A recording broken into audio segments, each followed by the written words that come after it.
In this story here is a girl named Venus Catherine. She is studying in a university in London. She was fall in love with a boy named Aiden, but he betrayed her. So listen now, complete story here. Life in Manchester always moved quietly under the soft, endless rain. And so did the life of Venus Catherine. She was a hard-working, serious student at the University of Manchester.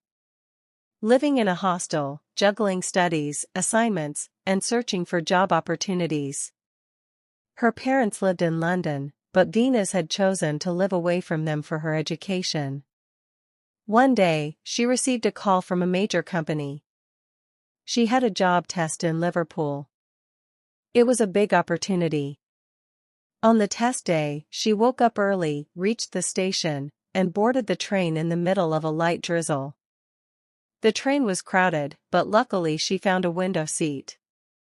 Just as the train started moving, someone asked softly, "Is this seat empty?" Venus looked up. A handsome, simple-looking boy stood there. Navy jacket, brown eyes, a book in his hand. "Yes," she replied. He sat down and smiled warmly. "I'm Aiden, from Liverpool." Venus replied shyly. "I'm Venus, from Manchester." For a few minutes there was silence. Then, slowly, light conversations began. About rain, studies, dreams, jobs. Time passed without them noticing. When the train reached Liverpool, Aiden stood up and said gently, "Can we stay in touch, if you want?"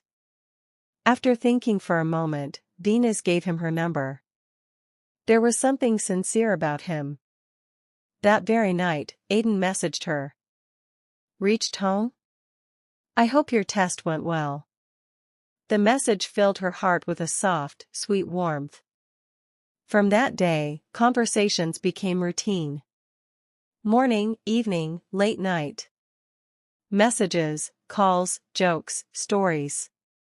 Aiden seemed caring, honest, sweet. Within weeks, their bond deepened. One day, on a video call, Aiden said, "Can we meet? I want to see you again." Their meeting was perfect. Walks in Liverpool streets, relaxing in cafes.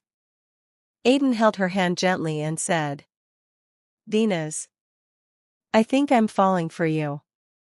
Her heart fluttered, she had never felt this before. For weeks, their meetings continued. But then, slowly everything changed. Aiden's calls decreased. His warmth faded. The good morning messages stopped. Excuses replaced effort. One day, during a video call, Venus noticed a girl's jacket on Aiden's bed.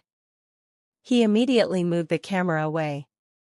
Her instincts whispered, something was wrong. A few days later, a message arrived from an unknown girl. "I'm Aiden's girlfriend." "Who are you?" Her hands turned cold. The girl sent pictures. Aiden laughing with her. Smiling the same smile he once gave Venus. Her world shattered. When she called Aiden, he denied everything.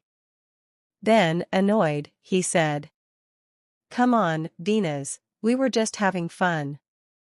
Don't be dramatic." His words stabbed her deeper than any betrayal. For days, she cried. She stopped eating, stopped studying, stopped caring. But one night, looking at herself in the mirror, she whispered, "I made a mistake, but my life won't stop here." She deleted every trace of Aiden, focused on her studies, and rebuilt her life piece by piece. Months later, her parents called her to London. "Venus, we found a proposal for you, but the decision is yours." Her heart hesitated. What if she got hurt again? But she agreed to meet. The boy was Zion Malik. From a rich family. But unbelievably humble, gentle, and soft-hearted. On their first meeting he said, "I don't want a perfect wife. I want a peaceful, respectful life. The honesty in his voice touched her deeply. He wasn't pretending. He wasn't playing games. Slowly, Venus realized. Zion was the calm she had prayed for. They got married. She moved to London. And Zion gave her everything Aiden had taken away. Respect, trust, time, love. One evening, standing on her balcony, Venus thought. If I never faced that betrayal, I would have never reached this happiness. Every wound had guided her to a better path. For the first time, Venus' life felt peaceful. Zion's kindness healed every old scar. Months later, she started looking for a job again. Zion encouraged her at every step. One day, she got an interview call from a major London company. Zion prepared breakfast, smiled, and said, "Just be yourself, you're more capable than you think." His words became her biggest strength. The interview went well. As she walked towards the station in the rain, familiar memories washed over her. Suddenly, someone called her name. "Venus?" She turned. Her feet froze. It was Aiden. Older, slightly mature. But the same smile, the smile that once fooled her. Only this time, Venus felt nothing. A cold silence settled in her heart. Aiden stepped closer. "I didn't expect to see you here." She stood tall, calm, unshaken. "Life moves on, Aiden." For the first time, he looked truly uneasy. Realizing she was no longer the girl he had broken. "Can we talk? I want to explain." She shook her head. "There is nothing left to explain." Aiden's voice cracked. "I was stupid, immature. I'm sorry." Her old memories flashed. The tears, the betrayal, the sleepless nights. But now, she belonged to someone else. Completely, peacefully. "Aiden," she said firmly.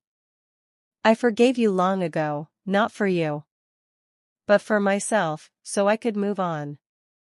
His eyes filled with regret. "Are you married?" She smiled softly. "Yes. And I'm happy." Aiden took a deep breath. Full of bitterness, acceptance, and deep regret. He must be lucky. "No," Venus replied gently. "I'm the lucky one." And without looking back, she walked away. Confident, healed, free. That evening, she reached home. Zion opened the door, holding a cup of tea. "How was your interview?" She smiled. She finally understood what real love was. Peace, respect, honesty. "It went well," she said. "And today, I buried my past forever." Zion kissed her forehead. "I'm proud of you." Those 4 words felt like the most beautiful gift. A few days later, she got the job. Zion took her out to celebrate. London lights sparkled around them. She realized. Meeting Aiden again was the last test. And Zion's love was the reward. Some people break us, so better people can complete us. Walk through your past, don't live in it. Because God always prepares a better path ahead.